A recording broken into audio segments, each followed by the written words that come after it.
आषाढ़ माह के कृष्ण पक्ष की योगिनी एकादशी व्रत कथा। युधिष्ठिर भगवान श्री कृष्ण से पूछते हैं कि आषाढ़ माह के कृष्ण पक्ष में जो एकादशी होती है उसका क्या नाम है, कृपया उसका वर्णन कीजिए।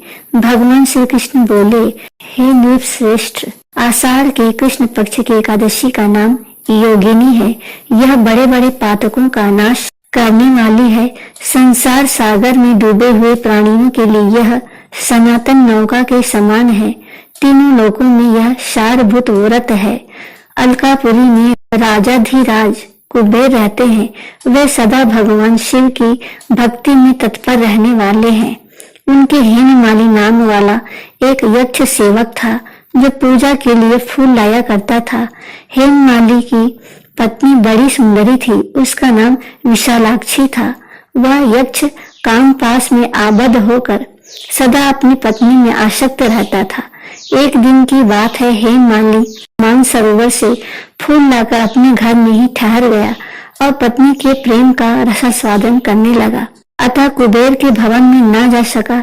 इधर कुबेर मंदिर में बैठकर शिव जी का पूजन कर रहे थे। उन्होंने दोपहर तक फूल आने की प्रतीक्षा की। जब पूजा का समय व्यतीत हो गया तो यक्षराज ने कुपित होकर सेवकों से पूछा, यक्षों, दुरात्मा हेममाली क्यों नहीं आ रहा है? इस बात का पता तो लगाओ। यक्षों ने कहा, राजन, वह तो पत्नी की कामना में आसक्त हुआ अपनी इच्छा के अनुसार घर में ही रमण कर रहा है। उनकी बात सुनकर कुबेर क्रोध में भर गए और तुरंत ही हेममाली को बुलवाया। देर हुई जानकर हेममाली के नेत्र भय से व्याकुल हो रहे थे। वह आकर कुबेर के सामने खड़ा हुआ। उसे देखकर कुबेर की आंखें क्रोध से लाल हो गई। वे बोले, ओ पापी, ओ दुष्ट, ओ दुराचारी, तूने भगवान की अवहेलना की है। अतः क्रोध से युक्त और अपनी उस प्रियतमा से वियुक्त होकर इस स्थान से भ्रष्ट होकर अन्यत्र चला जा। कुबेर के ऐसा कहने पर वह उस स्थान से नीचे गिर गया। उस समय उसके हृदय में महान दुख हो रहा था। क्रोध से सारा शरीर पीड़ित था, परंतु शिव पूजा के प्रभाव से उसकी स्मरण शक्ति लुप्त नहीं होती थी। पातक से दबा होने पर भी वह अपने पूर्व कर्म को याद रखता था। तदंतर इधर उधर घूमता हुआ वह पर्वतों में श्रेष्ठ मेरुगिरी के शिखर पर गया। वहां उसे तपस्या के पुंज मुनिवर मार्कंडेय जी का दर्शन हुआ।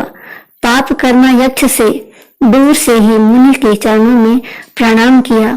मुनिवर मार्कंडेय ने उसे भय से कांपते देख परोपकार की इच्छा से निकट बुलाकर कहा, तुझे क्रोध के रोग ने कैसे दबा लिया?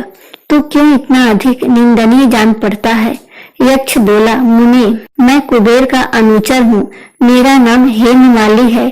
मैं प्रतिदिन मानसरोवर से फूल ले आकर शिव पूजा के समय कुबेर को दिया करता था। एक दिन पत्नी सहवास के सुख में फंस जाने के कारण मुझे समय का ज्ञान ही नहीं रहा। अतः राजाधिराज कुबेर ने कुपित होकर मुझे शाप दे दिया, जिससे मैं क्रोध से आक्रांत होकर अपनी प्रियतमा से बिछुड़ गया। मुनि श्रेष्ठ, इस समय किसी शुभ कर्म के प्रभाव से मैं आपके निकट आ पहुंचा हूँ। संतों का चित्त स्वभावतः परोपकार में लगा रहता है। यह जानकर मुझ अपराधी को कर्तव्य का उपदेश दीजिए। मार्कंडेय जी ने कहा, तुमने यहाँ सच्ची बात कही है, असत्य भाषण नहीं किया है, इसलिए मैं तुम्हें कल्याणप्रद व्रत का उपदेश करता हूँ। तुम आषाढ़ के कृष्ण पक्ष में योगिनी एकादशी का व्रत करो। इस व्रत के पुण्य से तुम्हारी क्रोध निश्चय ही दूर हो जाएगी। भगवान श्री कृष्ण कहते हैं, ऋषि के ये वचन सुनकर हेममाली दंड की भांति मुनि के चरणों में पड़ गया। मुनि ने उसे उठाया, इससे उसको बड़ा हर्ष हुआ। मार्कंडेय जी के उपदेश से उसने योगिनी एकादशी का व्रत किया, जिससे उसके शरीर की कोढ़ दूर हो गई। मुनि के कथा अनुसार उस उत्तम व्रत का अनुष्ठान करने पर वह पूर्ण सुखी हो गया। नृपश्रेष्ठ, यह योगिनी का व्रत ऐसा ही बताया गया है, जो 88,000 ब्राह्मणों को भोजन कराता है, उसके समान ही फल उस मनुष्य को भी मिलता है जो योगिनी एकादशी का व्रत करता है। योगिनी महान पापों को शांत करने वाली और महान पुण्य फल देने वाली है। इसके पढ़ने और सुनने से मनुष्य सब पापों से मुक्त हो जाता है। ओम नमो भगवते वासुदेवाय नमः।